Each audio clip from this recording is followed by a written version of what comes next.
Muslim ang nagpupunta sa Mika taon-taon upang makahipo lang man sa itim na bato, makahalik nito at mapaikutan ito.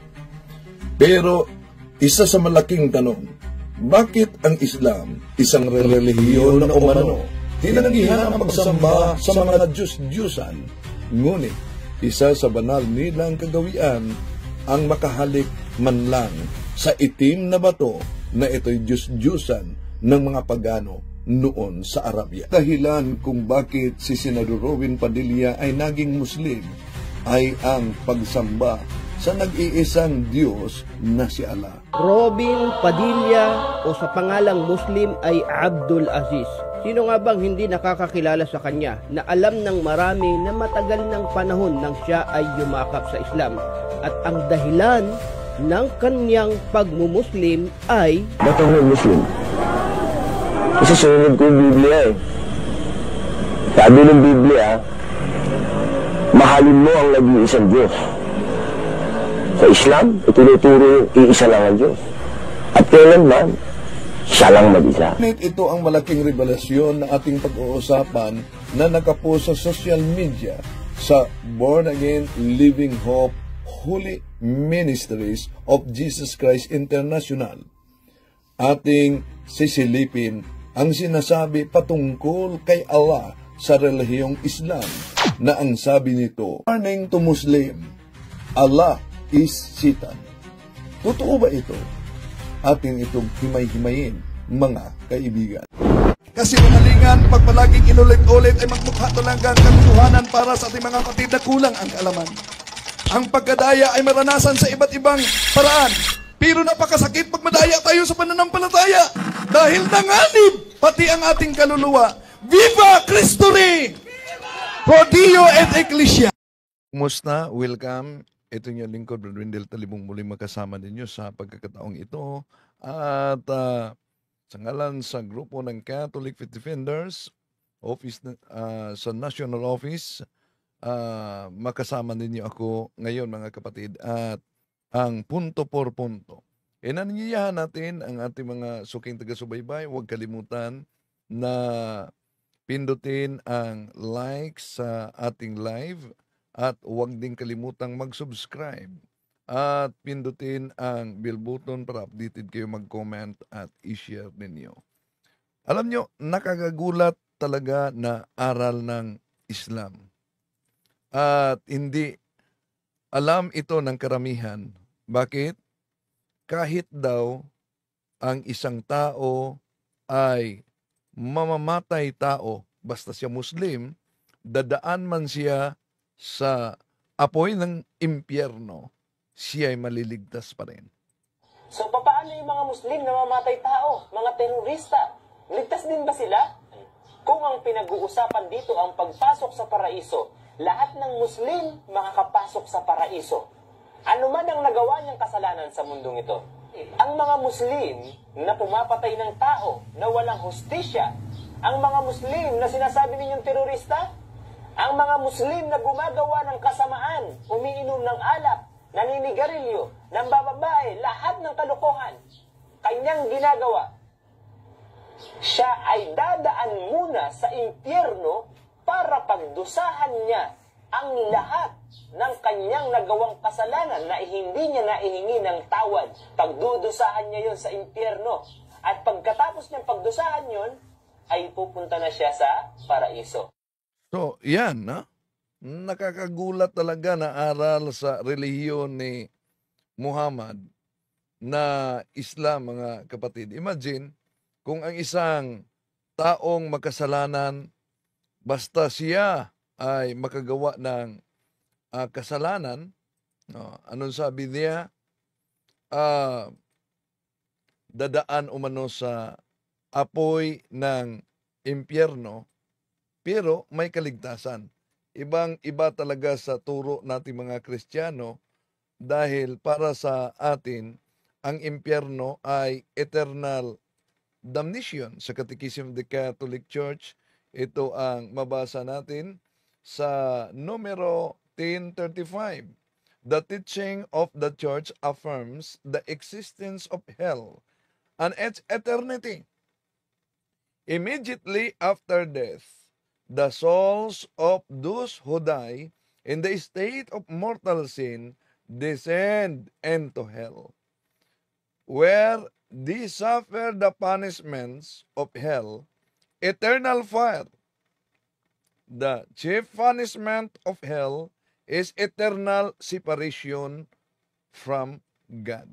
Yun, eternal talaga. Pero, ang sa Islam, kung balikan natin si Ustadz Ryan, so paano yung mga Muslim na mamatay tao, mga terorista? Ligtas din ba sila? Kung ang pinag-uusapan dito ang pagpasok sa paraiso, lahat ng Muslim makakapasok sa paraiso.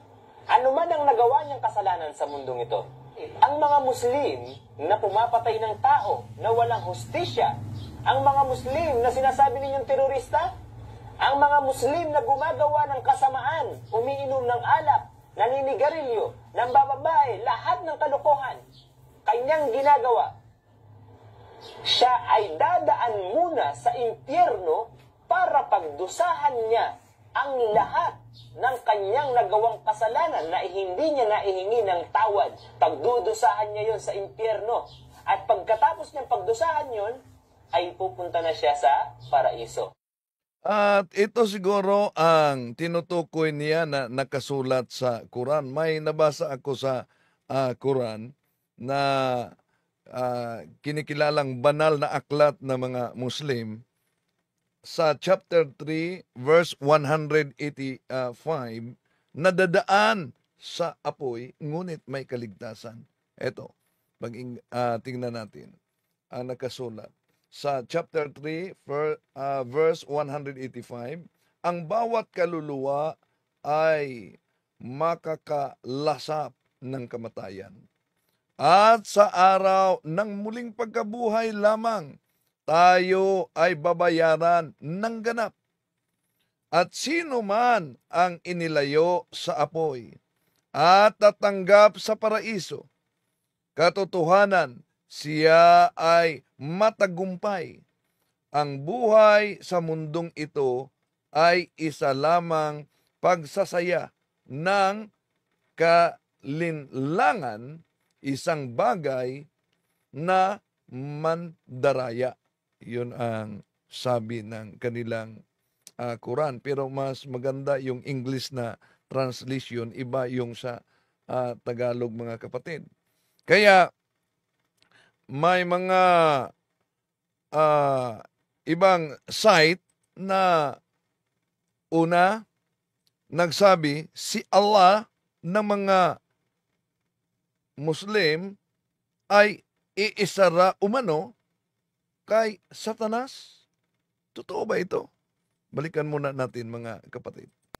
Yung Muslim ang nagpupunta sa Mika taon-taon upang makahipo lang man sa itim na bato, makahalik nito at mapaikutan ito.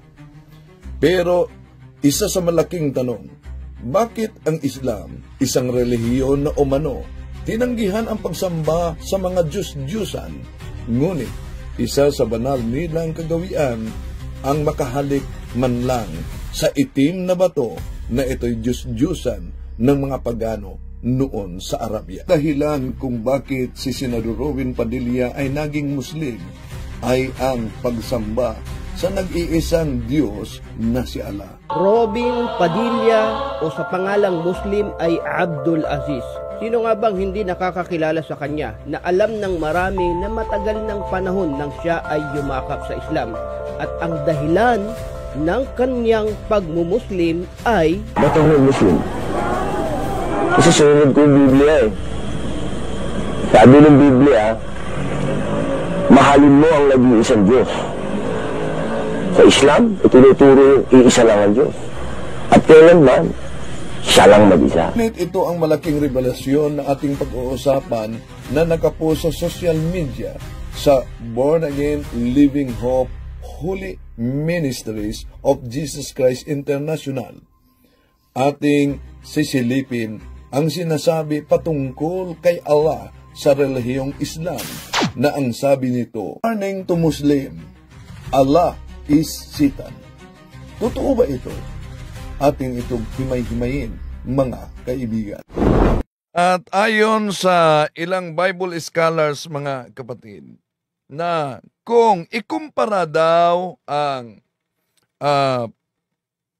Greek sa Revelation chapter 13 verse 18, yung 666, tatak ng halimaw, sa original Greek language, alam nyo, magkahuwig sa Arabic sa pangalang Allah.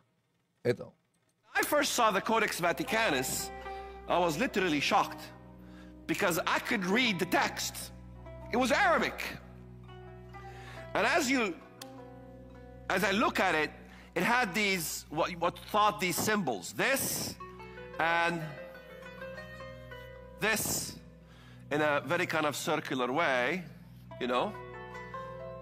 And then you had this symbol. All right?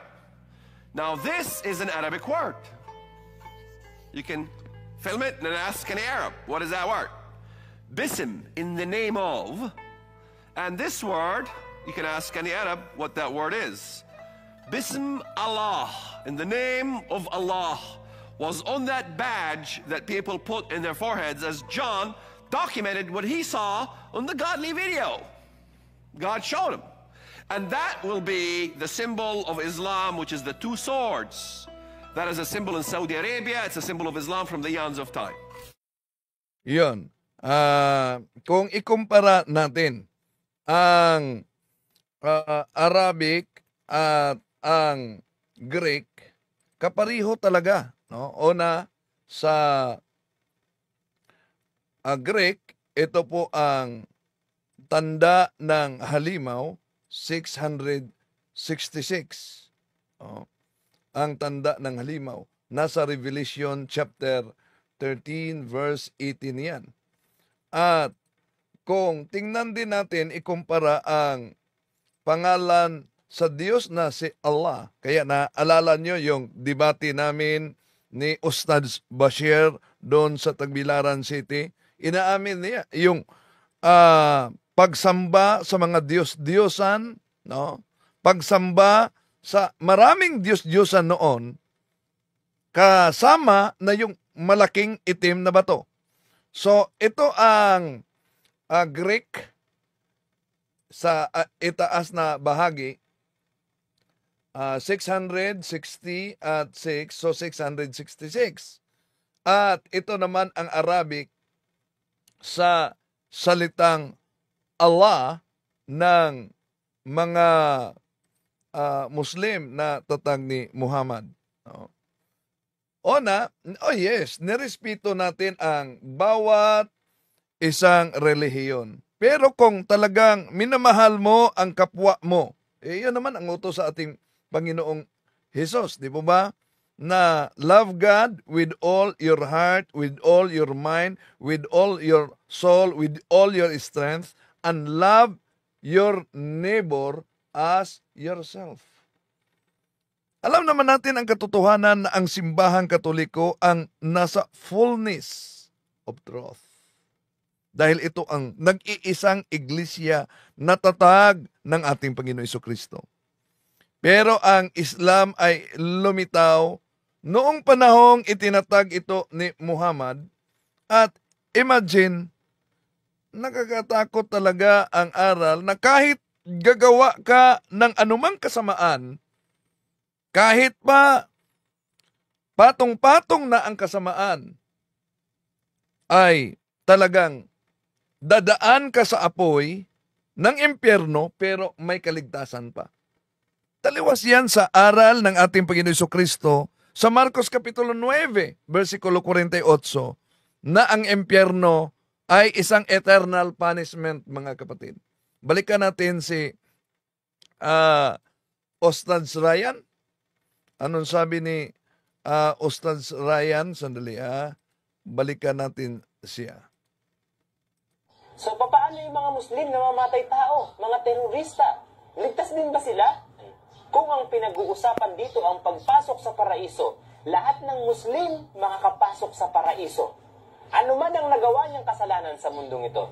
Ang mga Muslim na pumapatay ng tao na walang hustisya, Ang mga Muslim na sinasabi ninyong terorista, ang mga Muslim na gumagawa ng kasamaan, umiinom ng alak, naninigarilyo, nambababae, lahat ng kalokohan, kanyang ginagawa. Siya ay dadaan muna sa impyerno para pagdusahan niya ang lahat ng kanyang nagawang kasalanan na hindi niya naihingi ng tawad. Pagdudusahan niya yon sa impyerno. At pagkatapos niyang pagdusahan yon, ay pupunta na siya sa paraiso. Yan. At ayon sa kanilang hadith sa Sunnah Musnad Ahmad Hadith number 15,866, itong mabasa natin, itong kinulayan natin. Then Allah takes a promise from them to obey Him. Then He will command them to enter hell. And who enters it will find it peace and cool. Abay, iba pala ang impyerno, ano? Ang impyerno ay may kapayapaan at maginaw ata. Oh. Yon ang nasa kanilang hadith yan. At ang hadith ay pangalawa yan sa Quran nila, mga kapatid. Oh. So, yun, hindi matanggap lang sa mga kapatid natin na katotohanan, lalo na sa Islam. Una, di nila matanggap na ang ating Panginoon Jesucristo ay Diyos na nagkatawang tao. Di nila matanggap na ang ating Panginoon Jesucristo ay anak ng Diyos. Dahil para sa kanila, isang malaking pamumusong kay Allah na si Allah ay may anak. Pero pansinin ninyo, mga kapatid, sa aklat, sa banal na Biblia, si San Juan, nakasama mismo sa ating Panginoon Jesucristo, kumain kasama sa ating Panginoon Jesucristo, naglakad kasama sa ating Panginoon Jesucristo, nangaral kasama sa ating Panginoon Jesucristo, at saksi.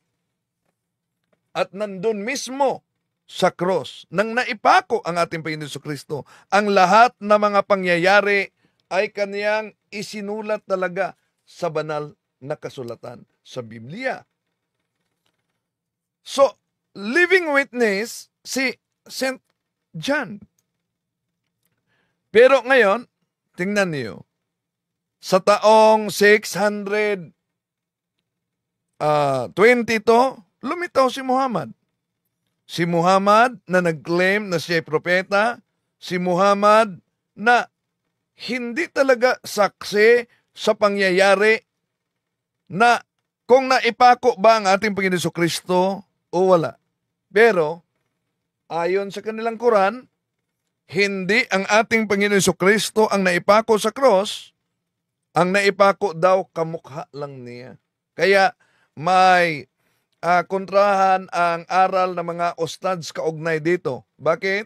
Dahil sabi nila, yung naipako ay si Judas daw. Kaya, salamat tayo na yung mga kapatid nating nasa Islam na nabuksan ang kanilang isipan, may mga yumakap na sa tunay na pananampalataya at tumanggap sa banal na binyag. Yung iba na interview natin at yung iba ayaw nilang magpa-interview dahil di basta-basta pag ikay Muslim na iyakap sa simbahang Katoliko, naalala niyo ba yung ustads, yung imam na nag-assist sa debate namin ni Ustads Barcelon? No? Yung imam na yan, yung ustads na yan na nag-assist sa amin sa debate ni Barcelona, di po ba? Anong nangyari? Yumakap sa simbahang Katoliko. Nagiging kaanib sa Catholic Faith Defenders. Pero may panawagan at nakakatakot yung panawagan, lalo na ni Ustads Romas. Dahil ang sino man umano na humihiwalay sa pananampalatayang Islam ay buhay ang kapalit. Kaya yung iba na yumakap, mga kapatid, ay ayaw nilang may interview. Yung iba naman na na-interview natin, di natin pinakita ang mukha, no? So sa mga gustong makapanood sa interview, nasa channel na natin yan, mga kapatid. So tinatalakay lang natin, di natin layunin na saktan ang damdamin ng ating mga kapatid sa balik Islam at sa mga Muslim, pero sino ba sa atin hindi gustong maligtas? Kaya nga ang ating Panginoon Jesucristo, sabi niya sa Juan 17:17, Sanctifica ius en veritate, sermo tuos veritas est. Sa ngayon, mga kapatid, pasok na tayo sa punto por punto, dahil baka magbalik ang kapatid natin sa yung sa Iglesia ni Cristo, no? Na mahilig talaga sila na sandali, wala pa bang live? Mahilig talaga sila na mag-chop-chop sa mga aklat Katoliko. Okay? Pasok muna tayo sa punto por punto sa pagkakataong ito, mga kapatid. Okay.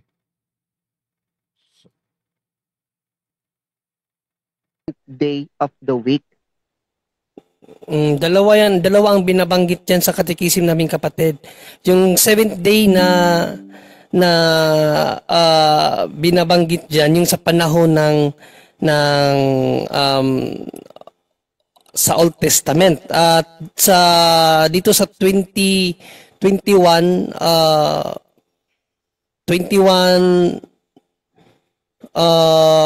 91 and 2192, Sunday.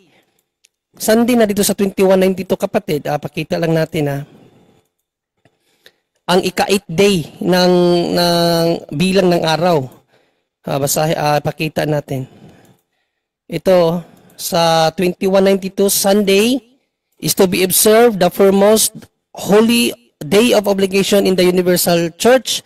On Sundays and other holidays of obligation, the faithful are bound to participate in the Mass. Itong Sunday na ito sa 2091 is the 8th day. The Church celebrates the day of Christ's resurrection on the 8th day, Sunday, which is rightly called the Lord's Day. So yan ang sa turo ng aming simbahan, dahil yan ang new creation sa ating panahon, kapatid.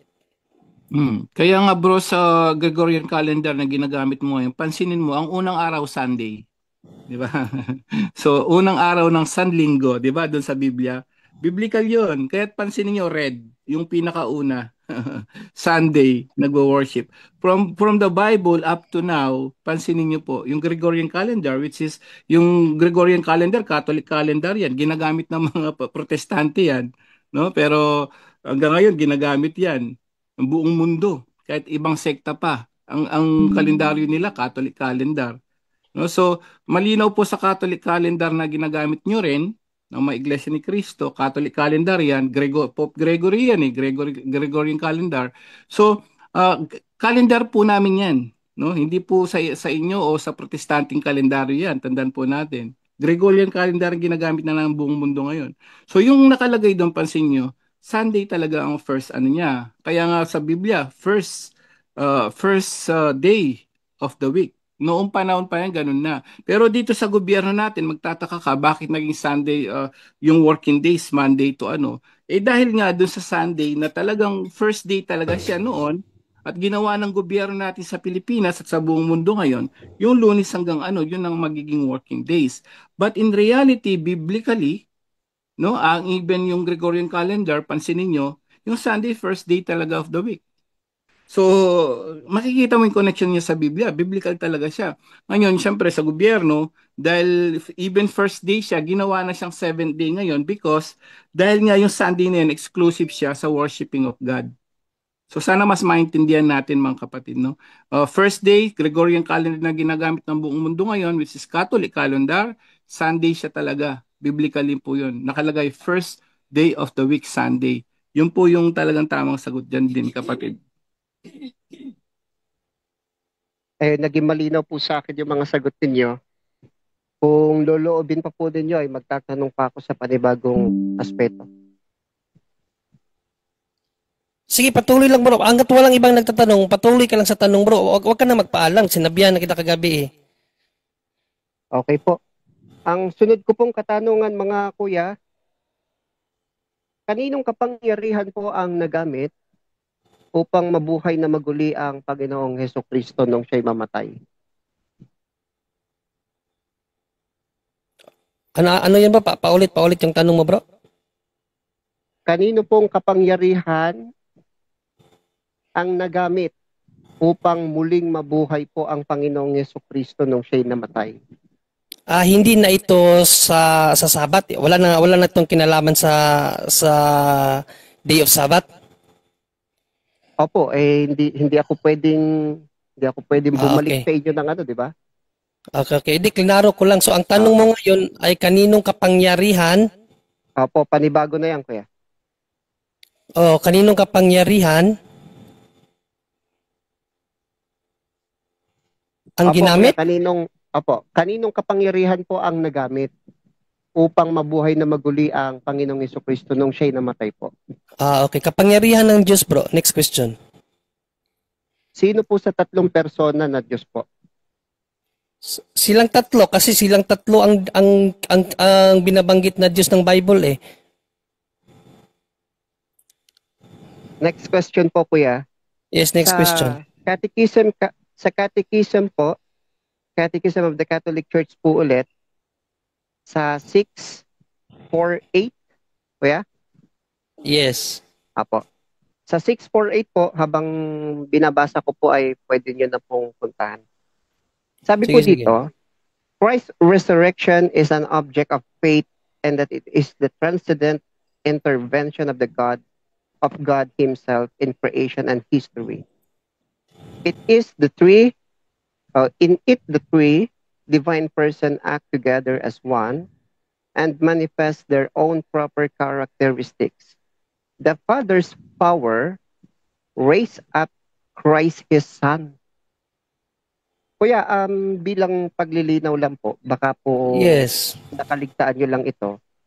Ang sagot po ng inyong catechism po ay kapangyarihan po ng Ama, hindi po ng tatlong persona ang nabasa. So ano ang tanong mo? Yun ang tanong mo. Kung babaguhin niyo po yung sagot niyo po, kasi tatlong persona po nakapangyarihan ng natukoy niyo po kanina eh. Sa Catechism of the Catholic Church po kasi, Father po ang nabanggit. Yes, Father ang binanggit pero hindi mo binigyang pansin yung nabasa mo ng una. The act as one.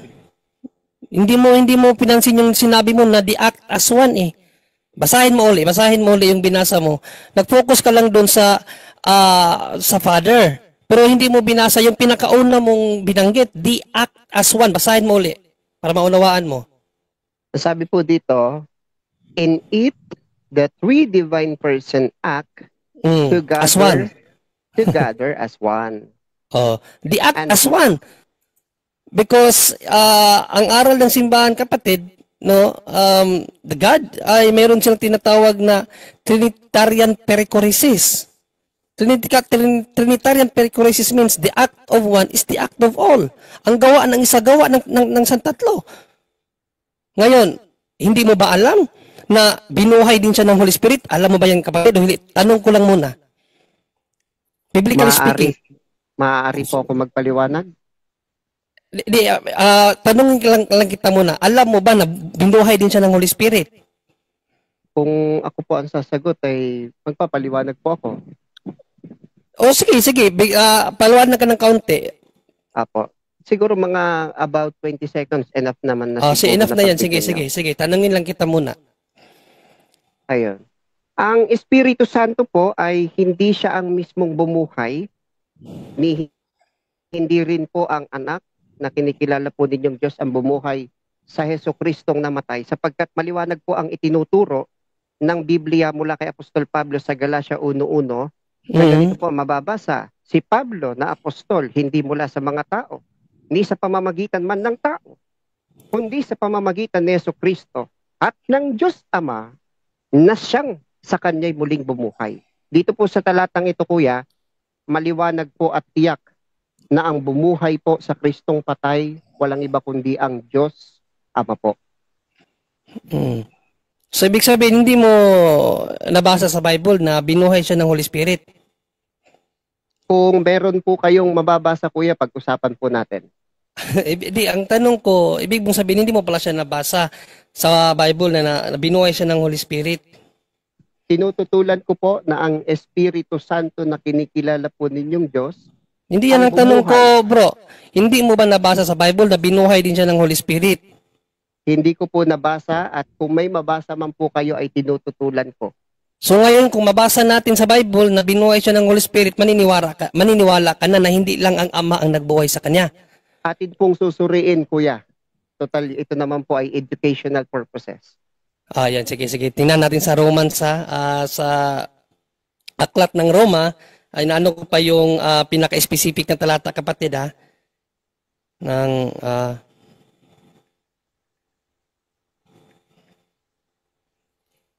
So, mamaya, tatanungin din kita kung nabasa mo ba na sa Panginoong Kristo, bubuhayin din niya ang kanyang sarili. Okay? Kasi doon sa CCC na binasa mo, hindi mo inunawa Napakalinaw dito sa CCC kasi na binasa mo, kapatid, hindi mo inunawa. The act as one, ayan sabi ng simbahan namin,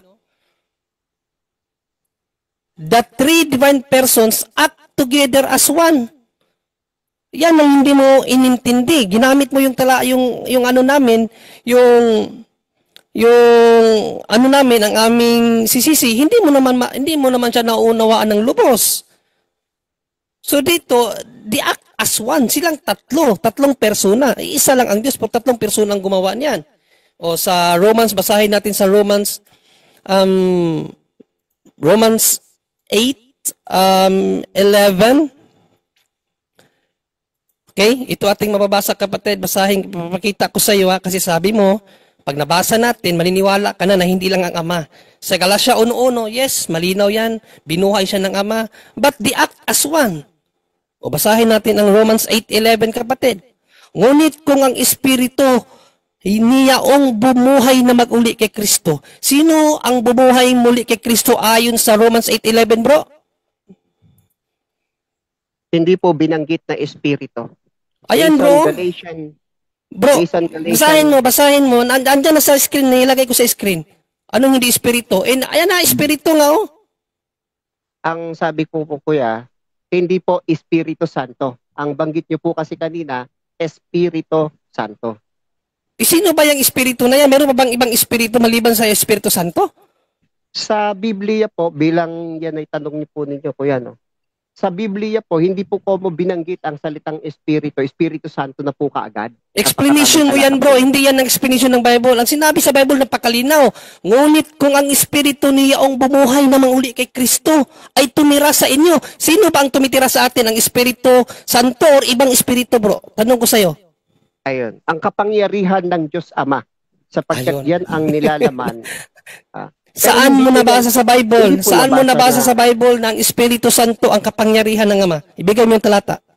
Kapag nabasa ko po ay gaya ng paraan ninyo, maniniwala po kayo. Maniniwala ako. Pero okay, hindi mo mababago ang realidad na ang Espiritu Santo bumuhay kay Panginoong Kristo ayon sa 8:11. So ibigay mo muna yung talata na ang Espiritu Santo ang kapangyarihan ng Ama. Para patas. Kasi kanina, pinabasa mo ako, nabasa mo. Ngayon, mag-ano ka. O sige, ipakita mo yung Espiritu Santo. Ano Espiritu Santo, kapangyarihan lang ng Ama. Ipakita mo. Kapangyarihan lang Kasi sa amin, ang Espiritu Santo, hindi siya kapangyarihan lang. Persona ang Espiritu Santo. Una po, kuya, hindi ko po sinasabing kapangyarihan lang. Kailangan i-ano mo yan. Kasi sa amin, hindi siya kapangyarihan lang. Sa amin, ang Espiritu Santo, bro, person, not just a power. He's a person. So do you accept that the Spirit or the Holy Spirit is a power of God? Power of God na hindi person. Yan, iklaro mo. Kasi iba yung Espiritu lang sa persona talaga siya. Kasi sa inyo, hindi kayo naniniwala ng Espiritu Santo, hindi persona So ipakita mo yung talata na espiritu lang, dapat may lang. Ibig sabihin, hindi siya persona. Hindi ko po sinasabing lang. Kayo, sa inyo po nanggaling yan po eh. Kaya nga para mapalabulaanan mo na ito, hindi talaga itong Romans 8:11, hindi talaga yan persona na espiritu. Para papabulaanan mo na yan ay espiritu lang, hindi siya persona. Kasi sa amin, espiritu talaga, Holy Spirit talaga siya, person. Hindi siya kapangyarihan lang ng Diyos. Espiritu talaga siya, the third person of the Holy Trinity. So ipakita mo na si Panginoong Jesucristo, itong Holy Spirit is only a power of God, not a person. Yan ang gusto kong ipakita mo. Una po, hindi ko po sinasabi na yan ay kapangyarihan lang ng Diyos. Yan ang Espiritu Santo, kapangyarihan lang ng Diyos. O sige, ipakita mo muna yung talata na ang Espiritu Santo ay kapangyarihan ng Diyos. Ipakita mo muna. Unawain natin. Okay. Sige. Una po dun sa Romans 8:11, kuya, hindi nyo po nabasa ang Espiritu Santo. Ako naman pambabasa. Sa Acts chapter 1. Wag muna, bro. Yung sinabi mong the Holy Spirit is the power of God. Anong talata yon? Yan ang sinabi mo. Ito na po. O sige. Sa Acts chapter 1 verse 8, ang sabi po doon, datapot tatanggapin ninyo ang kapangyarihan pagdating sa inyo ng Espiritu Santo. Okay. Hindi mo na... Ang sinabi dyan, bro, tatanggapin ninyo ang kapangyarihan ng Diyos.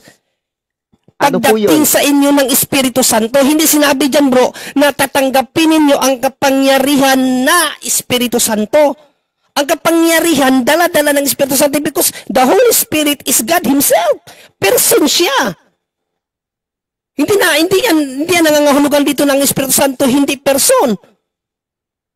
Kasi kung ang Espiritu Santo na yan yung ipinangako ni Panginoong Jesucristo in John 14:16, 17. Personal pronoun ang ginamit sa kanya dyan in John 16 So ang gusto kong makita na talata, ipakita mo na kapangyarihan siya ng Ama. Hindi naman sinabi dito kapangyarihan siya ng Ama O balikan natin ang pagbasa.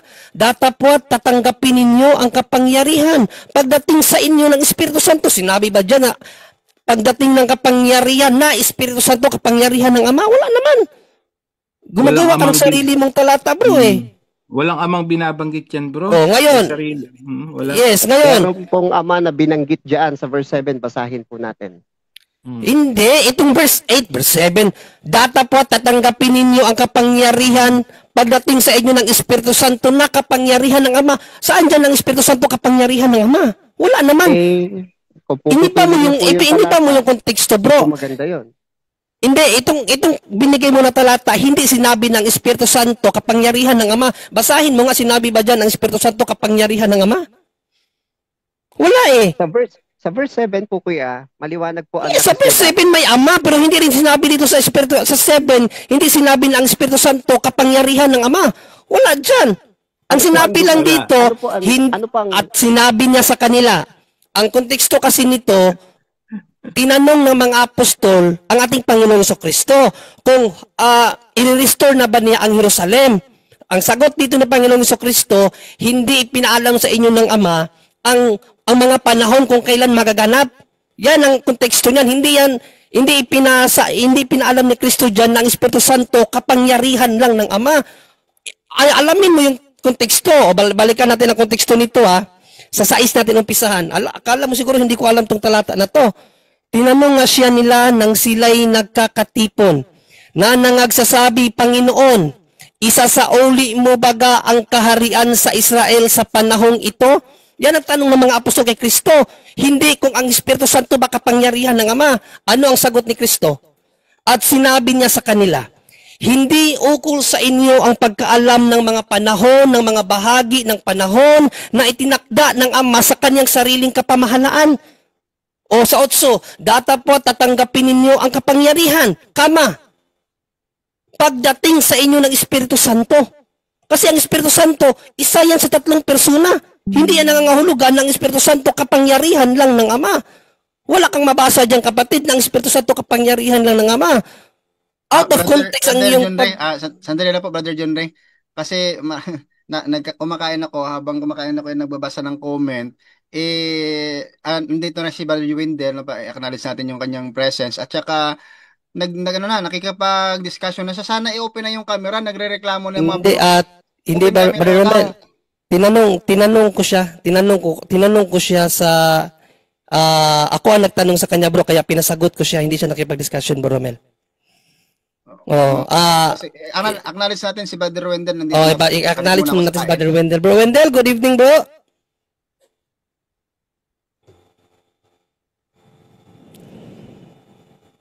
Di naka-co-host yata, bro. Hindi ba siya nagka-host? I-welcome mo natin si Brother Wendell. Good evening, Brother Wendell.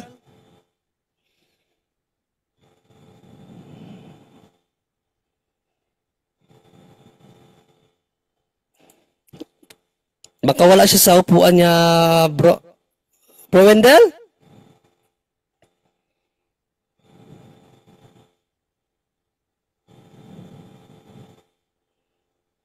Wala nga siya. So, ngayon kapatid, bro, kasi sa inyo kasi, ang ama lang talaga ang bumuhay sa kanya, Galatia 1:1. Pero ngayon, nabasa mo, nakita mo, ipinakita ko sa iyo, ng Espiritu Santo din ang nagbuhay sa kanya. Ngayon, question, alam mo ba na sinabi ni Panginoong Kristo siya ang bubuhay sa kanyang sarili? Alam mo ito? Nabasa mo ba ito sa Bible o hindi?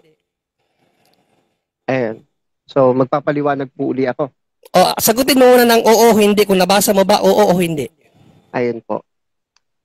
Hindi ko po nalaman yan sapagkat wala naman po itinuturo ang Biblia na ang Kristo ang bumuhay sa kanyang sarili. Kung ang tinutukoy niyo po ay yung nasa Book of John, chapter 19 ba yun? Mabilis lang po ipaliwanag yan kung bibigyan niyo po ako ng pagkakataon.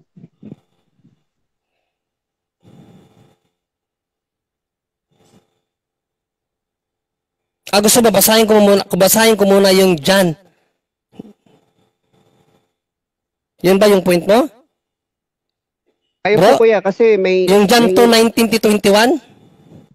Kayo po, kasi may ano kasi kayo dito bro. May rules. John 2:19-21 yung sinasabi mo hindi John 19, John 2:19-21. O, basahin muna natin kung sino ang bubuhay sa sarili ni Jesus. Siya ba? Ang Ama ba? O ang Holy Spirit? Ayon sa talatang ito. Sige, parehas natin pag-aralan. O, kasi sa inyo kasi Ama lang. Basahin ko. Sumagot si Jesus at sa kanila ay sinabi, igiba niyo ang templong ito. Ang templong ito, tumutukoy ito sa kanyang katawan. At aking itatayo sa 3 araw. Napagkalinaw dyan bro, ang templong ito na tumutukoy sa kanyang katawan, kaniyang itatayo, siya ang magtatayo. Ibig sabihin siya ang bubuhay. O saan dyan sa talata na ito na hindi si Kristo ang magtatayo sa kanyang katawan? Kami po ay naniniwala na talagang itatayo niya ang kanyang sarili. Ayun, kanyang sarili siya mismo. Buhay po kasi, binuhay po kasi ng Diyos Ama, natural tataliw po, hindi po mananatili. Hindi, siya nga magtatayo, hindi nga yung Ama, ayon sa talatang ito siya Siya ang aking itatayo. May kapangyarihan, kung hindi siya Diyos, may kapangyarihan ba siya magtayo ng kanyang sariling katawan? Kung ibig sabihin, bumuhay sa kanyang sariling katawan? Kasi sa 21, dito sa 21, katawan niya to Datapwat sinasalita niya ang tungkol sa templo na kanyang katawan. Ang kanyang katawan, nasabi niya, gibain. Ang paggiba, ibig sabihin dyan, patayin niyo ito, patayin yung katawan ko, na-refer sa kanyang katawan, itong templo, aking itatayo. Siya ang magtatayo. Hindi niya sinabi, itatayo itong muli ng aking Ama o babangunin ito muli ng aking Ama. Siya. Refer sa kanyang sarili. Siya ang magtatayo, bro. O ayon sa talata, sino ang magtatayo o bubuhay sa kanyang sarili? Si Kristo ang kanyang Ama. Dito sa talatang ito. Apo. Tinututulan ko po ang inyong pahayag na binuhay dahil hindi po revive ang pagsasaad ng Biblia. At wala pong translation ng Biblia na revive ang ibig sabihin ng pagtatayo kuya. So, ibig sabihin bro, anong pangalan mo? Bro Midan po. Bro, anong pangalan mo, bro? Midan po kuya, Midan po. Midan. So bro, Midan, dito kahit na malinaw na ang magtatayo ng kaniyang katawan o ang bubuhay ng ang kaniyang katawan ayon sa talatang ito, kahit na si Kristo, hindi mo pa rin siya paniniwalaan kasi hindi ito ang paniniwala niyo. Actually, naniniwala po ako sa talata kasi hindi po na malaging nakahiga ang Kristo. Okay. Tumayo talaga siya. Kung naniniwala ka sa talata, bro, kung naniniwala ka sa talata, ayon sa talatang ito, sino ang bubuhay namang muli sa katawan ni Kristo? Sa talatang ito, sino? Yun po ang akin tinututulan kasi ang unawa po ninyo sa itatayo, revive.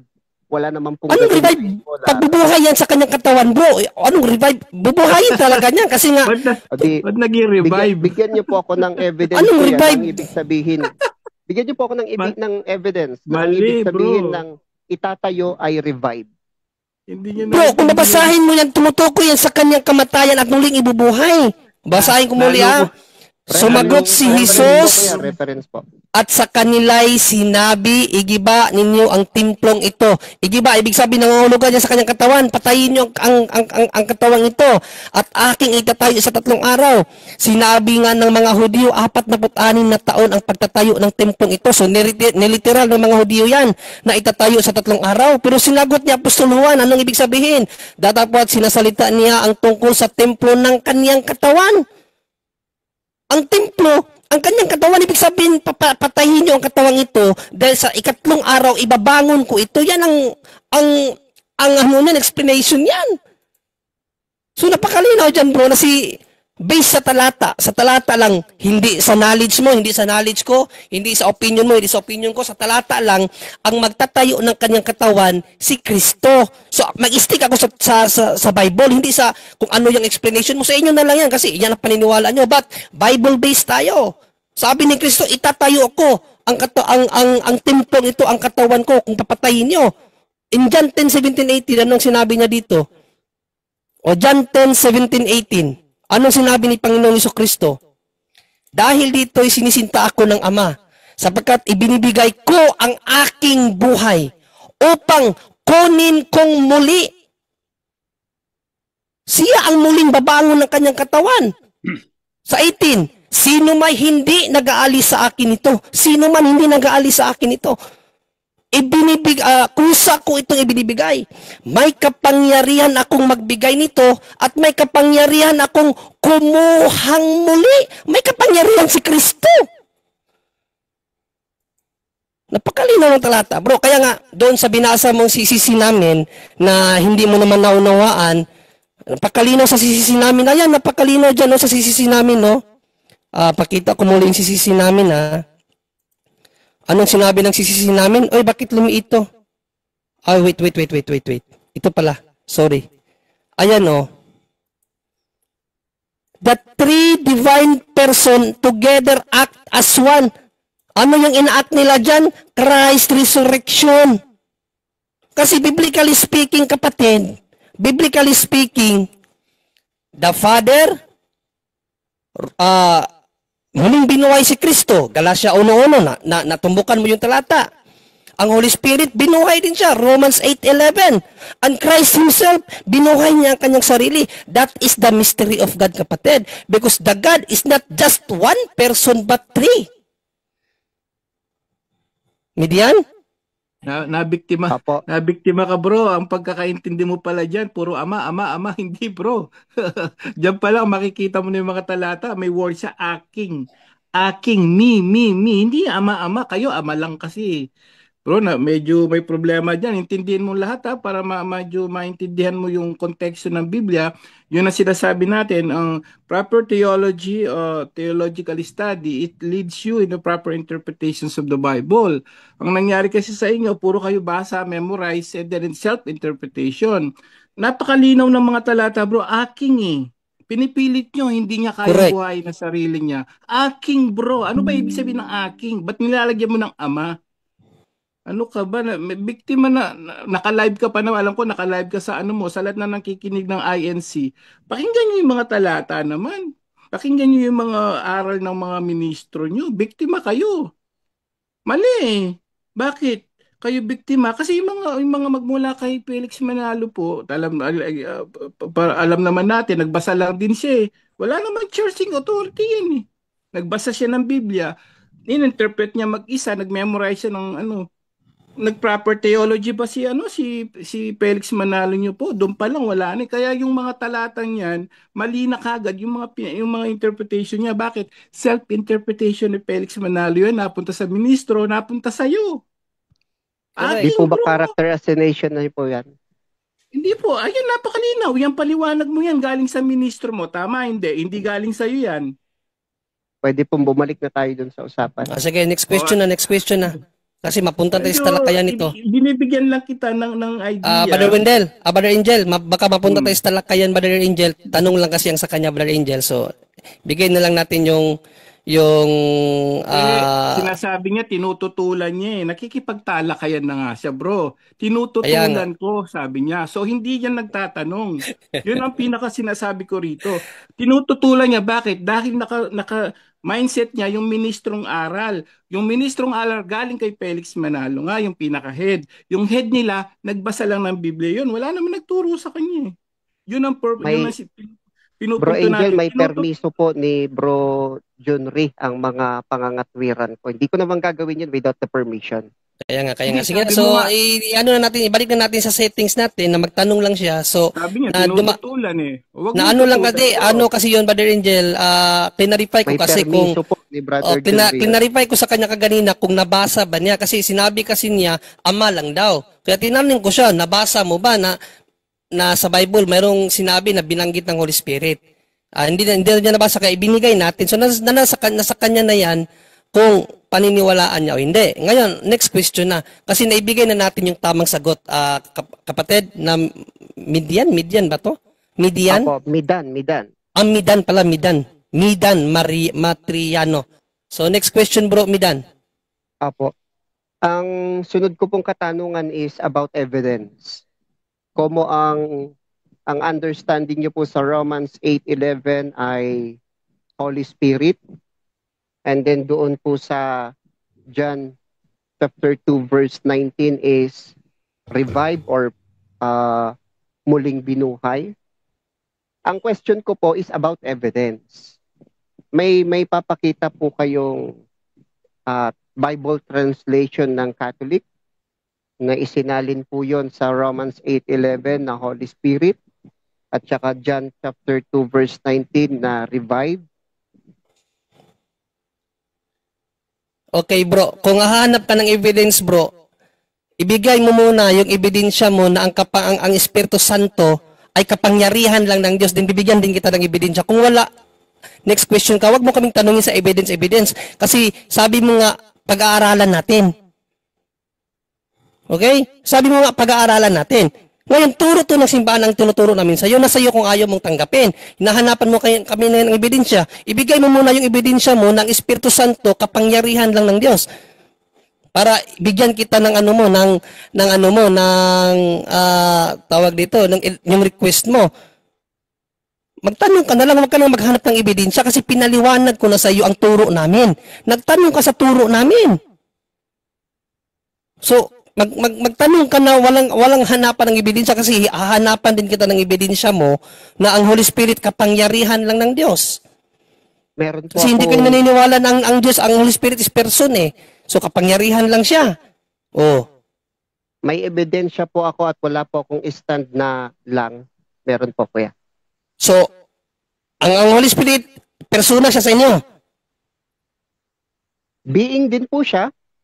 Persona ba siya? May being na hindi person. Like yung hayop, being yan. Persona ba yan? Kaya nga tinatanong ko sa iyo, kung persona ba sa inyo ang Holy Spirit? Sasagot po ako, kuya. Sige. Persona ba ang Holy Spirit sa inyo o hindi? Okay. In terms of character, yes. Pero in terms of character, sabi mo in terms of character, so ano ang point mo yung in terms of character? Mayroon ba bang ibang sa Holy Spirit? Kasi po may pagkakakilanlan din ng Espiritu Santo.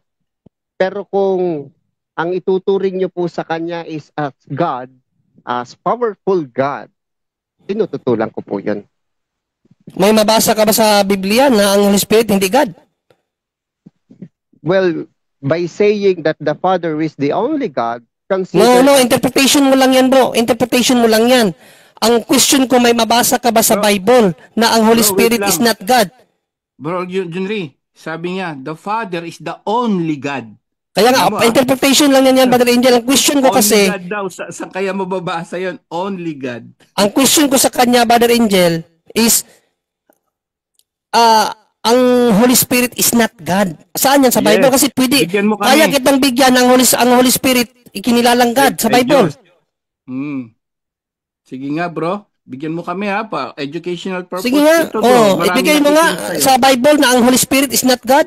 Holy Spirit Okay. is not God. Letra Oh. po, letra kapatid. Tingnan natin Okay. ha, yung mga sinasabi mo, katotohanan at biblical po. Ayun. Ganito po, kuya. Kung kayo naman po ang nag-interrogate sa akin, I'm asking a time para makapag-explain. So, hindi ko talaga purpose na diskusyonin ko kayo, pero willing akong sumagot sa mga katanungan nyo. Sa pagkakataong Ang ito, question na ito willing ka palang sumagot.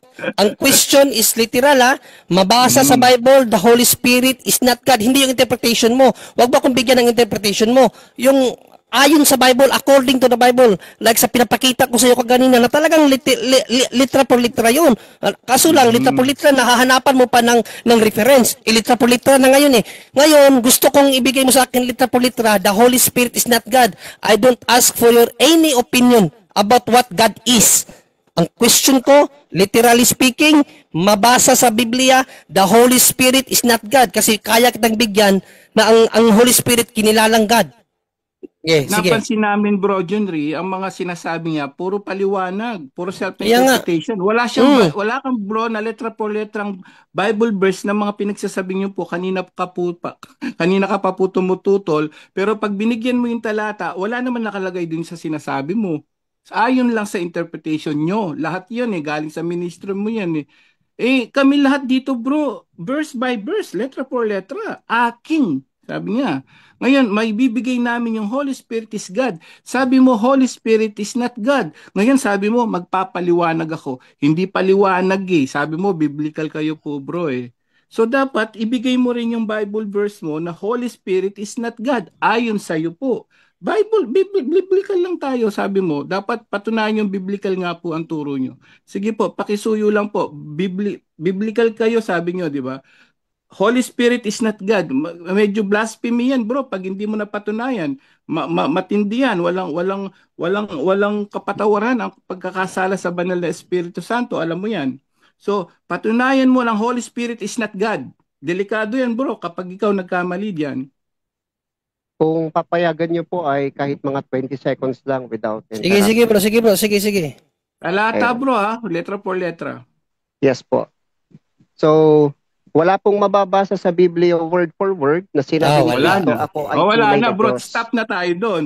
Huwag kang magsalita. Hindi kami naghahanap ng opinion mo, bro. Bababasa Hindi kami naghahanap ng opinion mo, bro. Babasa kasi ang binabasa namin talagang litra por litra, Biblia.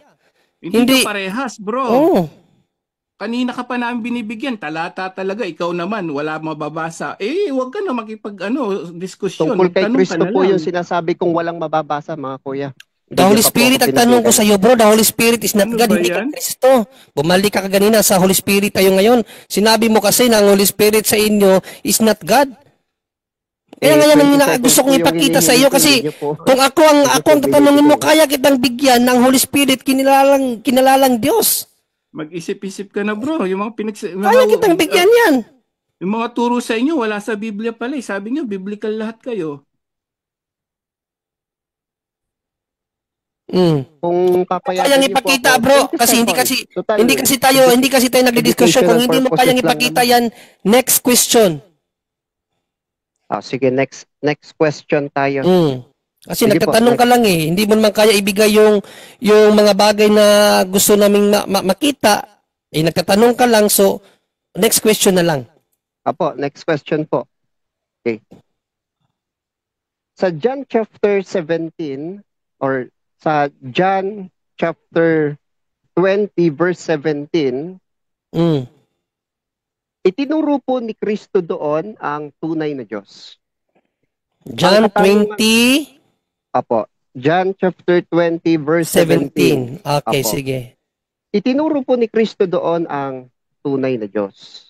Ang katanungan ko po, naiintindihan niyo po ba ang kinikilala ninyong Diyos anak sa John chapter 20 verse 17 and even the whole Bible na pagtuturo niya?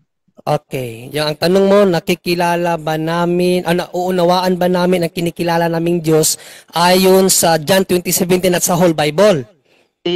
Ulitin ko po para mas Sige, para maklaro. construct po. Apo. Sige.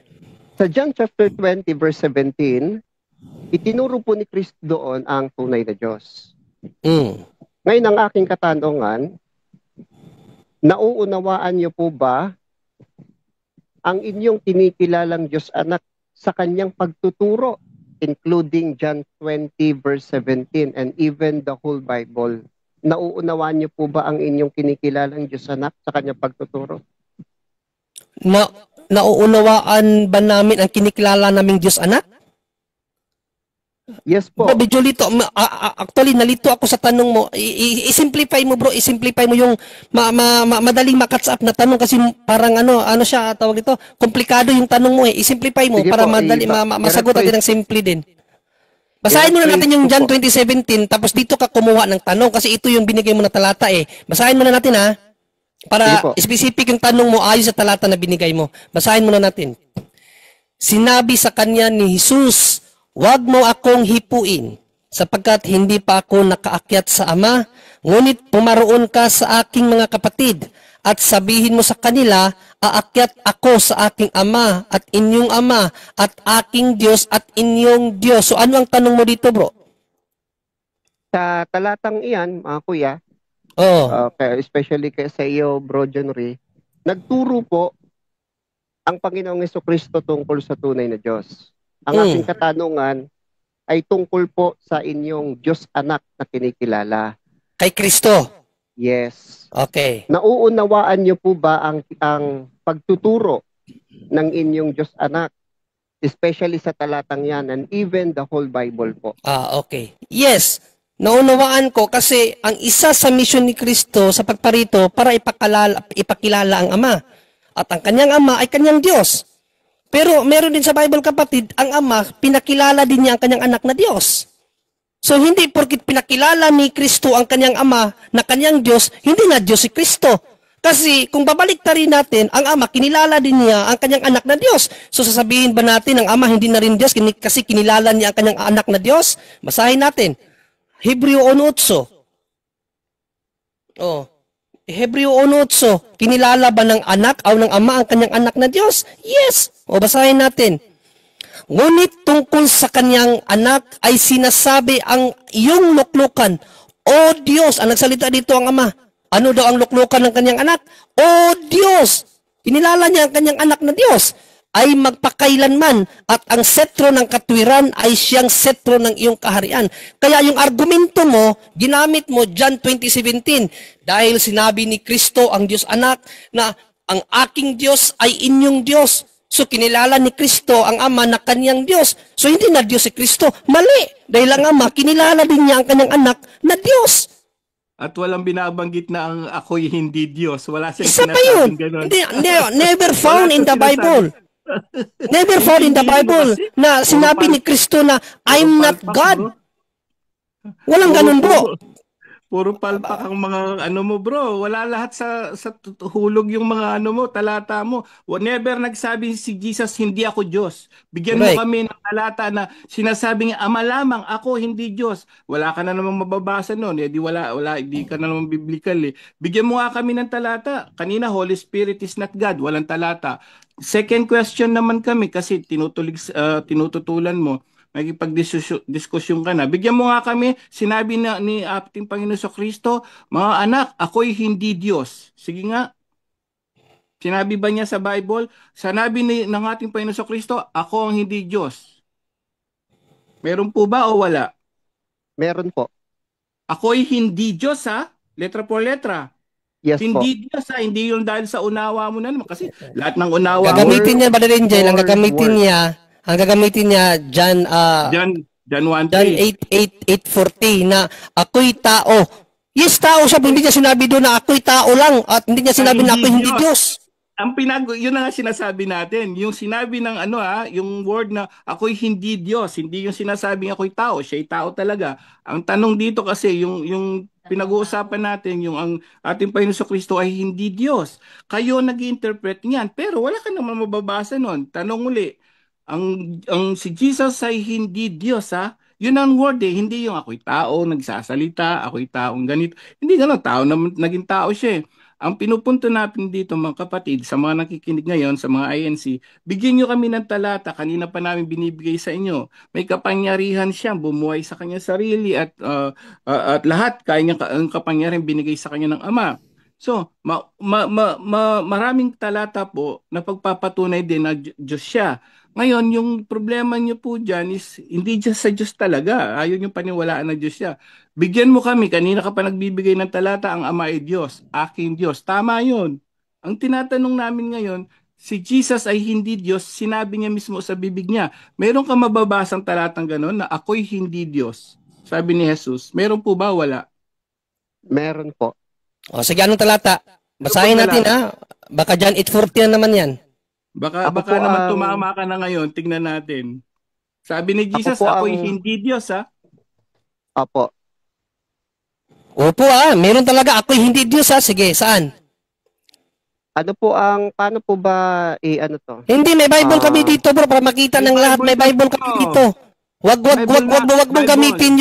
mong gamitin yung version nyo. May version kayo dyan, na sarili nyong version. Wag yan. May Bible kami dito. Yung Bible na common ng lahat, wag yung version nyo. Yung Bisaya nyo na version, wag yun. Self-serving yun. Iba yun. Yung self-serving, wag kang mag-self-serving. Marami kaming version ng Bible dito, wag lang yung version nyo.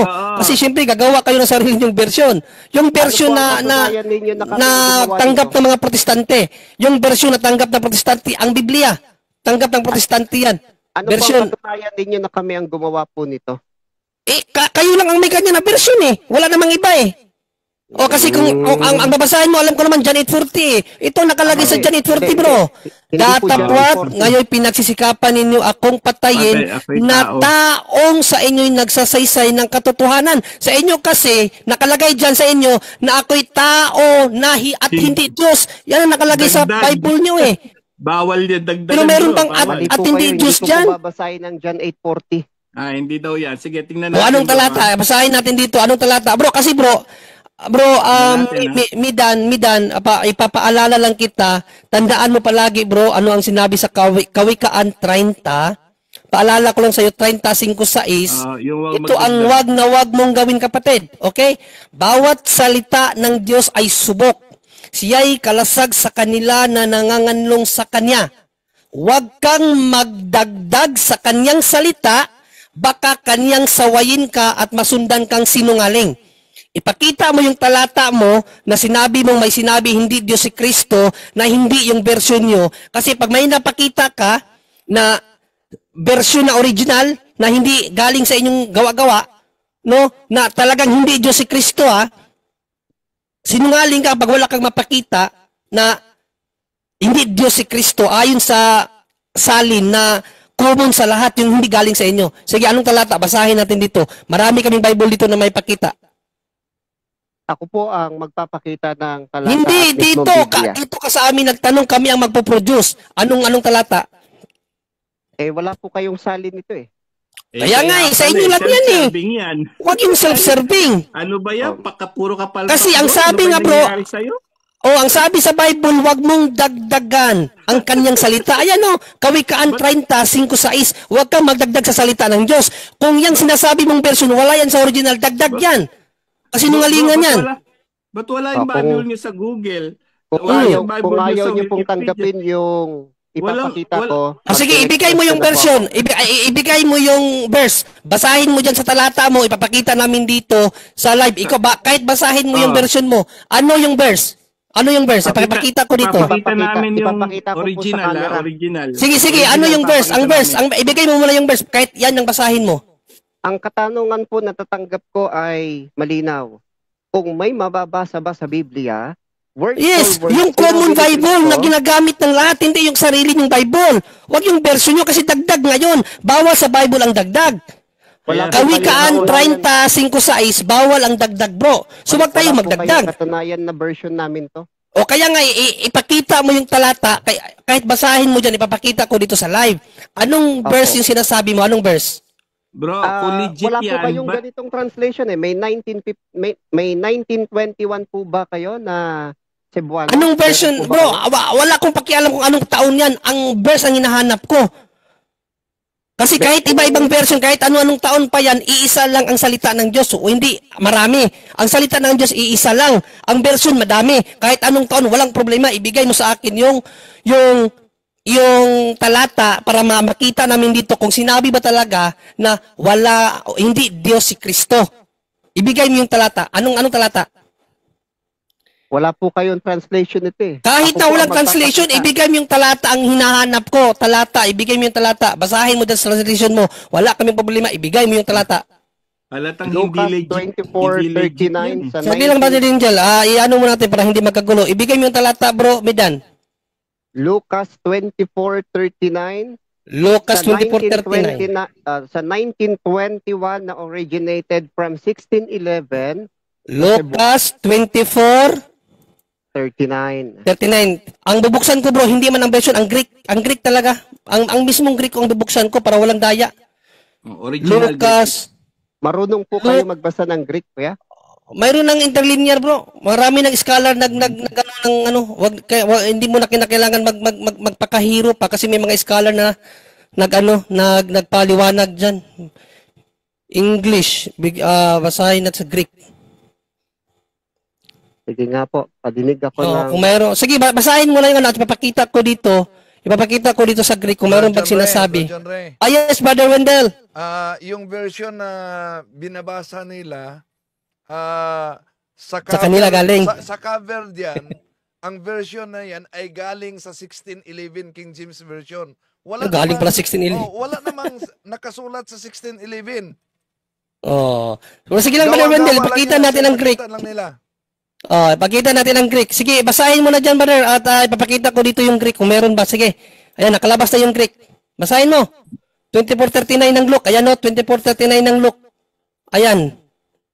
Ang 24:39 ng Luke, ayan na yung Greko, ito yung Greek, at ito na yung English. May ito na yung translation niya. Sige, basahin mo at babasahin namin dito na mayroon bang nilagay dito sa original na hindi Diyos si Kristo. Sige, basahin mo. Diyan po sa pinakikita ninyo, kuya, ay wala po. Pero sa translation... wala po, pala. wala. Greek to, bro. Greek to. Wala sa original na Greek. So, wala pala dito. Ano ang sabi sa Bible? Ano ang sabi sa Bible? Huwag kang magdadagdag. Wag dagdagan ang aking salita. Baka kanyang sasawayin ka at masunduan kang sinungaling. Kasi dito tayo sa... yes, Brother Wendell. Ibabasa muna ang kanilang salin dahil sa cover diyan, pinakita na natin yung cover, galing umano yan sa salin sa 1611.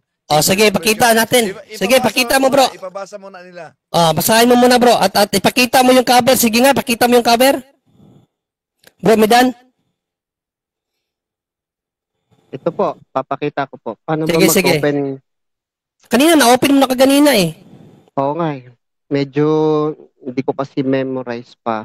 Pasensya na. Okay lang. Andyan naman yan. I-share mo lang, share. Ayan. Ito na po. Asan yung cover muna? Yung cover muna. Pakita mo muna yung cover. Sa cover po niya, ganito lang po siyang itsura. Ang Biblia, tapos Cebuano po. Cebuano. Apo. Tapos anong nakalagay? Dito po, ayan. Sige, basahin mo. Ipakita mo yung ipakita mo. Wait lang po at medyo mahirap hawakan pag sabayin. So dito po sa Lucas. Ito po. Wait lang kuya ha. Sige.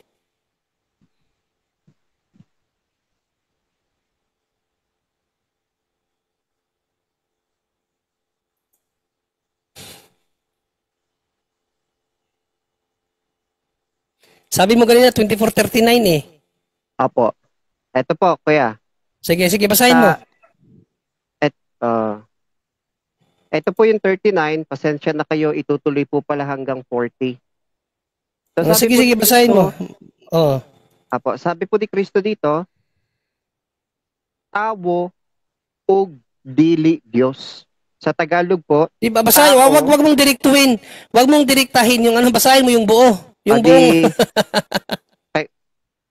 hindi po ako Cebuano eh. Okay. Hindi ka pala Hindi Cebuano. po ako Cebuano. Pero makikita niyo po sa translation na ito, word for word, tawo og dili Diyos. Well, in-research ko na po kung anong translation yan, tao at hindi Diyos. So, Alam mo bro, sa translation 29, sa merong mababasa. 29:30, sa 24:39 kasi bro ng Lucas, sa 24:39:40 ng Lucas, wala yang sinasabi mo na tao na at hindi Diyos, no? Basahin lang ko lang sa Tagalog Hindi ko alam kung bakit. Ang alam ko sa ang alam namin na ginagamit yung na Bible na may nakalagay tao at hindi Diyos, yung John 8:40, hindi Luke. But nakakagulo yung bakit nilagay mo sa Luke. Nagbigay ka lang ng ibang talata Pero ang pagkakaalam namin diyan, John 8:40 yan, yung Bisaya version ng Cebuano ang nakalagay tao og dili Dios. Ay, Bisaya ako at alam namin yung ginagamit nyo na Bible. Biblia nyo yan. Kasi sa 24:39 bro, ng Tagalog, walang ganyan. Basahin natin Tingnan ninyo ang aking mga kamay at ang aking mga paa. Ako rin nga, hipuin ninyo ako at tingnan sapagkat ang isang espiritu'y walang laman at mga buto na gaya ng inyong nakikita na nasa akin. At pagkasabi niya nito ay pinakita niya sa kanila ang kanyang mga kamay at mga paa. Saan dyan pwedeng ilagay na ako'y tao at hindi Diyos? Iba yung konteksto Ang sinasabi, alam mo bro, yung binabasa mo, John 8:40 yan. Kasi sa Cebuano ng John 8:40, ito ang mababasa kasi sa Cebuano na Biblia nyo, hindi yung sa Common Bible.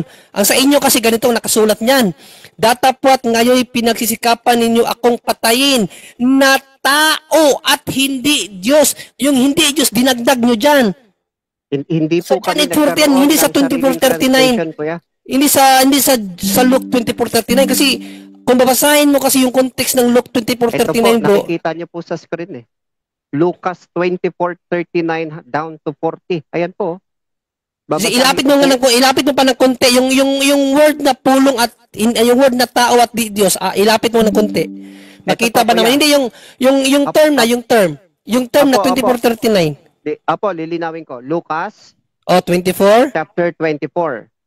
Dito po tayo sa 39 down to verse 40. Basahin mo. Sige, babasahin ko po. Tanawa, pagpasensyahan nyo na po, hindi po ako Cebuano pinagpapauna ko na po. Sige. Tanawa ang akong mga kamot o ang akong mga tili.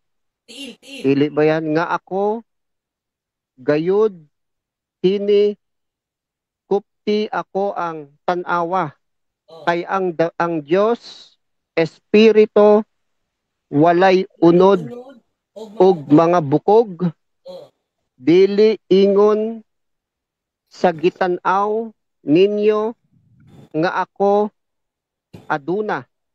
Sa verse 40 apo og sa ug sa nakapamuklong niya niini iyong gipakita kanila ang iyong mga kamot ug mga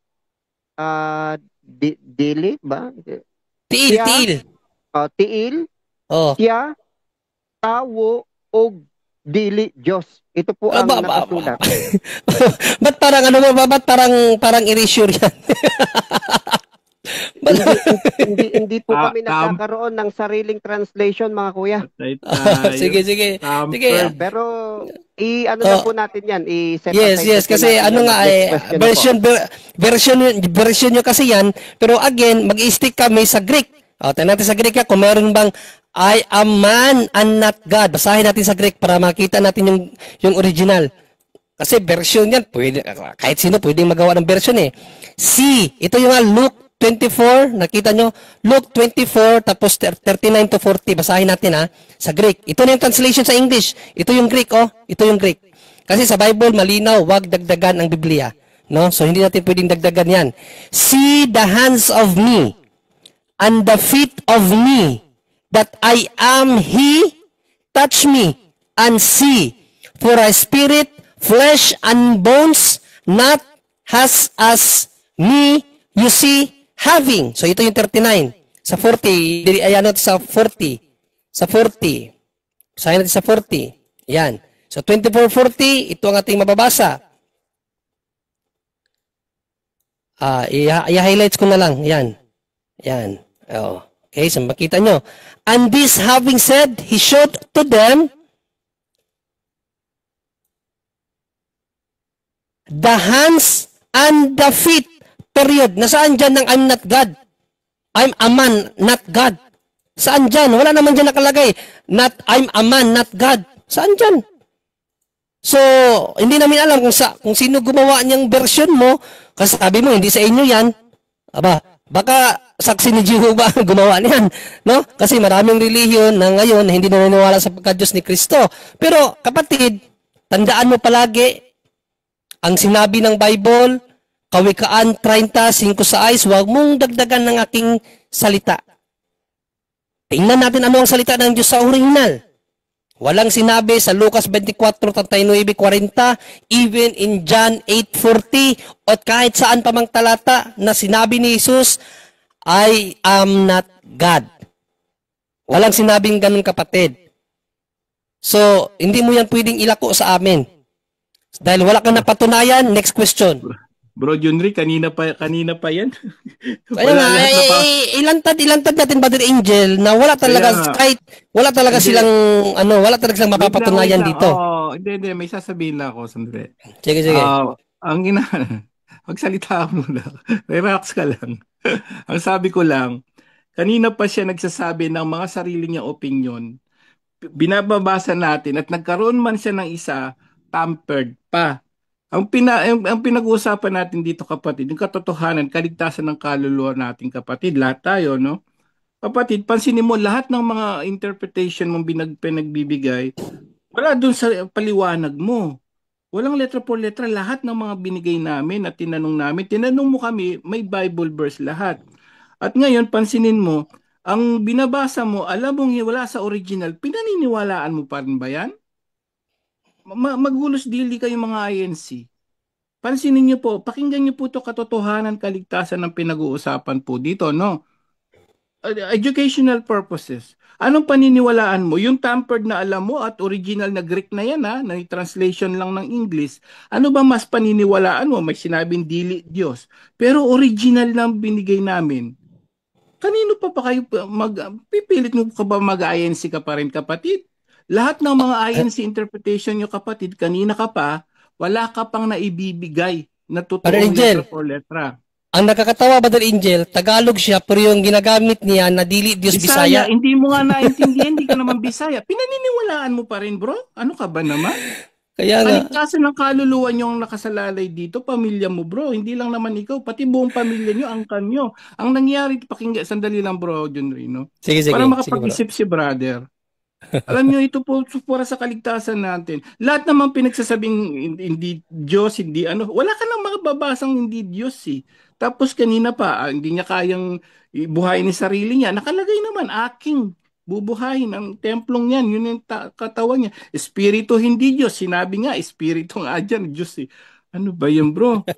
So mag-isip-isip ka, kanina ka pa, bro, nabubutata, na nawala na daw sila sa live, nawala na yung live. Talagang tanggalin nyo na yung live nyo yan kasi napapahiya na kayo.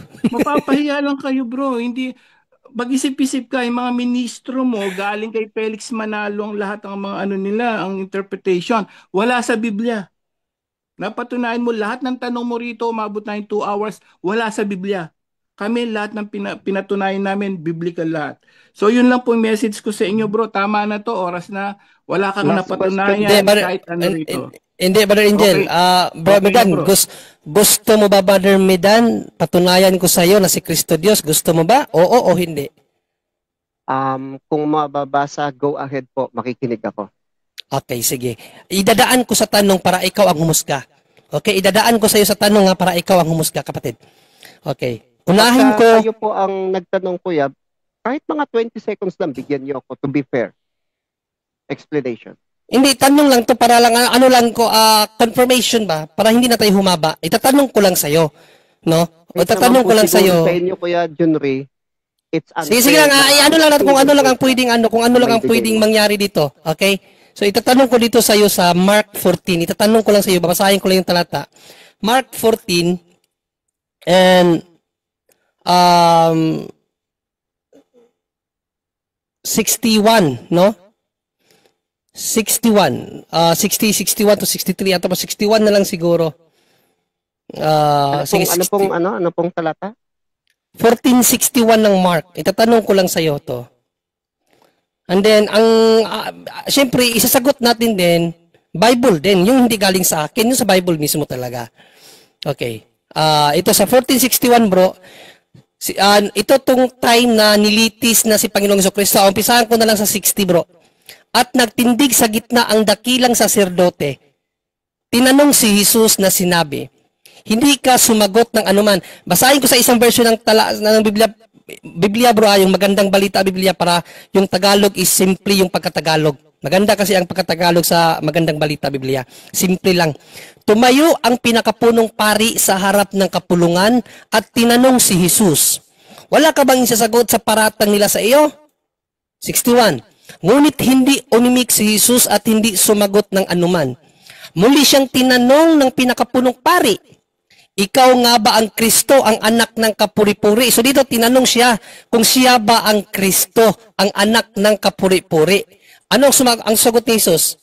Sumagot si Jesus, ako nga. Makikita ninyo ang anak ng tao na nakaupo sa kanan ng makapangyarihan at dumarating na nasa mga ulap. So, referado sa kanyang sarili, ako nga, makikita ninyo ang anak ng tao na nakaupo sa kanan ng makapangyarihan at dumarating na nasa mga ulap ng kalangitan. Itong sagot ni Kristo bro na dumarating na nasa mga ulap ng kalangitan. Kanino to tumutukoy bro? Sa Diyos o hindi sa Diyos? Ayan. Makakaasa po ba ako sa 20 seconds, kuya? Sige. Ang tanong nga, simple lang ang tanong nga, yung dumarating na nasa mga ulap, kanino tumutukoy yan? Sa Diyos o hindi sa Diyos? Yung dumarating po ay tumutukoy po sa anak.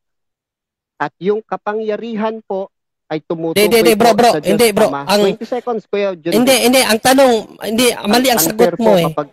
Hindi, bibigyan kita ng 20 seconds, sagutin mo lang ng tama. Ang tanong, yung sinabi niya dito na, ako nga, makikita ninyo ang anak ng tao, referado sa kanyang sarili to, na nakaupo sa kanan ng makapangyarihan, nakaupo siya sa kanan ng makapangyarihan, at dumarating na nasa mga ulap ng kalangitan. Ang sinasabi niyang dumarating sa ulap ng kalangitan, ang kanyang sarili. Hindi ang ama, ang kanyang sarili, kasi siya ang tinatanong kung siya bang Kristo. Ang question ko ngayon, yung sinabi na dumarating na nasa mga ulap, referado sa Diyos o hindi? Yan ang tanong ha, referado ba yan sa Diyos o hindi? Categorical question. Yung dumarating po ay hindi sa Diyos kundi sa anak yon. Pinaliwanag po sa verse 62, siya ang Kristo. Hindi po sinabing ako ang Diyos. Yun ang katanungan sa kanya ng saserdote dyan. Okay. Sa kabilang banda, ano po ang malinaw na maliwanag na nakasulat sa Biblia? Ang sabi po ng Biblia, ikaw baga ang Kristo. Ang tanong po ay Kristo, hindi po Diyos. Kaya maling unawain natin na Diyos yan.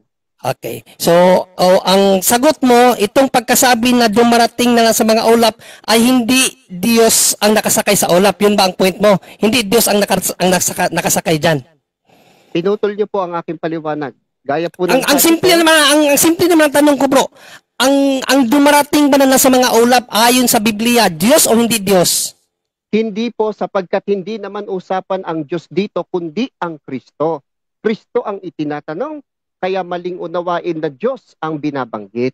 Mayroon ka bang maipakita sa akin na mayroong persona na hindi Diyos na nakasakay sa ulap? Mayroon kang maipakita na hindi Diyos sumakay sa ulap? Meron o wala? Meron po. At gaya ng ipinakita ko kanina, ang translation na Biblia, total nakasulat po ang inyong kahilingan, nakasulat po ang aking ipakikita. Sige. Dito sa Isaiah 19:1. Isaiah 19:1, tatanungin kita, sino ang sumakay sa ulap dito? Isaiah 19:1, narito ang pahayag tungkol sa Ehipto. Tingnan ninyo, nakasakay si Yahweh sa isang mabilis na ulap patungo sa Ehipto. Sino ang sumasakay sa ulap ayon sa Biblia? Ang Diyos, si Yahweh, o hindi si Yahweh, bro? Ayan. Una po, yung katanungan ninyo sa kanina, sasagutin mo na. Question muna. Ito muna ang question ngayon, hindi yung kaganina. No? Ayon sa Bible, Sino ang sumasakay sa ulap? Si Yahweh o hindi si Yahweh? Sige, pakita niyo po yung talata para sagutin ko ng malinaw. Oh, ito ang question na ayon sa Bible. Hindi ang ayon sa ang question ko, hindi ayon sa kung ano ang paliwanag mo. Biblia tayo, ano ang sinasabi sa Bible? Ayon sa Bible, sino ang sumasakay sa ulap? Si Yahweh ba o hindi si Yahweh? O basahin natin muli ha. Okay, basahin natin muli ha. Narito ang pahayag tungkol sa Ehipto. Tingnan ninyo, nakasakay si Yahweh sa isang mabilis na ulap. Sino ang nakasakay sa isang mabilis na ulap? Si Yahweh o hindi si Yahweh? 20 seconds, maaasahan ko po ba yon? Answer categorically muna. Ang nakasakay sa ulap, sino? Si Yahweh o hindi si Yahweh? After the categorical question, Yes. seconds. Oh. Ito po. Si Yahweh po ang tinutukoy dyan. Ito po yung 20 seconds na explanation ko, sana ay bigyan ng pagkakataon. Maling unawain na ito ay kaugnay ng talata na pinag-uusapan kanina. Bakit? Sapagkat hindi naman po literal na yung ulap ay mabilis. At wala pong ulap na mabilis na binabanggit sa bagong tipan na siyang pinag-uusapan kanina. Pero napakahalagang makita ninyo, yung tanong kanina, mayroon po akong talatang basihan, mababasa word for word, hindi po Diyos ang Kristo, sapagkat yun ang itinanong ng saserdote. Okay, explanation mo, at least tinanggap mo na ang gumawa ng ang sumakay sa ulap ang Diyos. Okay, dito sa ano? Pwede pong ako magtanong naman, Kuya Junry? Wait lang. Psalm 103 of Psalm 103, no? 104 verse 3 yata yun. 104 verse 3, kapatid, no? Itatanong ko din to sa iyo. Ano? Pagkatapos po niya, ako naman po magtatanong. Inahanap ko pa yung talata. Sige lang, Kuya. Ito ang sinasabi. Na siyang naglalagay ng mga tahilan ng kaniyang mga silid sa tubig, na siyang gumagawa sa mga alapaap na kaniyang karo. Basahin natin sa mas magandang salin to. Ang ginawa mong tahanan ay ang tubig sa itaas. Ang karo mong sinakyan ay papawiring ulap. O sa magandang balita, sa isa pang version ng Tagalog, itinayo niyo ang inyong tahanan sa itaas pa ng kalawakan. Ginawa niyo ang alapaap na inyong sasakyan. Sino ang gumawa ng alapaap at para kanyang sasakyan? Si Yahweh o hindi si Yahweh? Gaya po ng sagot ko kanina, 20 seconds, at ipinagpapauna ko po mga...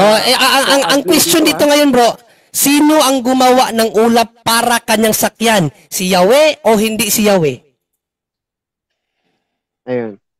Gusto ko lang ipagpauna, Kuya Junry, na yung mga co-admin po ninyo, hindi ko talaga layunin na makipagtalo sa inyo kundi magtanong lang lamang. Yes. Po ninyo. Sige na, sagutin mo na po. Huwag mo nang pansinin yung mga admin namin. Natural yan, nasasapo yan kasi admin nga eh. So, ginawa niyo ang mga alapaap na inyong sasakyan. Ayon sa talata, sino ang gumawa ng alapaap na kanyang sasakyan? Question, si Yahweh o hindi si Yahweh? Wala naman pong binabanggit na Yahweh dyan eh. Sino pala yan? Sino ang gumawa ng alapaap? Hindi si Yahweh. Ang sabi po, nyo, mga tao po yan. Gumawa ang mga tao ng alapaap? Hindi po literal yon. Ano hindi literal? Basahin ko sa 1. Basahin ko sa 1. Sa verse 1 ko unahin. Papurihin ko ang Panginoon. Panginoon kong Diyos. Kayo ay dakila sa lahat. Ang Diyos. Ang Diyos, papuri niya ang Diyos kasi gumawa nga ng lahat. Ang Diyos ang pumupuri sa talatang yan. Tao po. Ang Diyos ang pinupuri. Pupurihin ko ang Panginoon. Ang pumuri dyan si David. Si David ang sumulat nito. Salmo. Pupurihin ko ang Panginoon. Panginoon kong Diyos. Bakit? Sa 4, ginawa niyong sa 3, ginawa niyo ang mga alapaap na inyong sasakyan. Yung niyo dyan, ang Diyos yan, si Yahweh. Ano sinasabi mo hindi si Yahweh? Mapapahiya ka niyan, bro. Ako naman para lang takasan mo. Bro, para lang takasan mo ang katotohanan na si Yahweh ang gumawa ng alapaap para kanyang sakyan, na sinabi ni Kristo, makikita niyo akong darating nakasakay sa ulap. Para lang hindi mo paniwalaan na siya ay Diyos, babaguhin yung talata na hindi si Yahweh ang gumawa ng alapaap. Ako naman po magtatanong. Sagutin mo muna yung question ko. Gaya nga po ng sagot ko kanina, sana ay ibigay ninyo yung 20 seconds kasi Hindi mo kasi inaayos yung sagot mo. Kaya hindi talaga hayaan. Sino ang gumawa ng ulap na kaniyang sasakyan? Sino, si Yahweh o hindi si Yahweh? Ang gaya nga ng sagot ko po ay tumutukoy yun sa mga tao at wala pong Yahweh dyan. Wag kasi, I don't need your explanation. Ang tanong ko, ang mababasa sa Bible, hindi kung ano ang explanation mo. Kung ganyan ka, ano wala Panginoon? Sino yung Panginoon Diyos? Sa uno. Ang konteksto niyan from 1, ang Diyos ang pinupuri ni David diyan na gumawa ng ulap para kanyang sakyan. O basahin ko from 1 na. Sa verse 1, tao ang pumupuri o Diyos? Ang tao ang pumupuri, ang Diyos ang pinupuri. Ang pinupuri ang Diyos kasi siya ang gumawa ng alapaap, ng ulap. O basahin natin from 1. Basahin ko from 1 para maunawaan mo ano ka ba naman kapatid. Naku po, pupurihin ko ang Panginoon. Panginoon kong Diyos.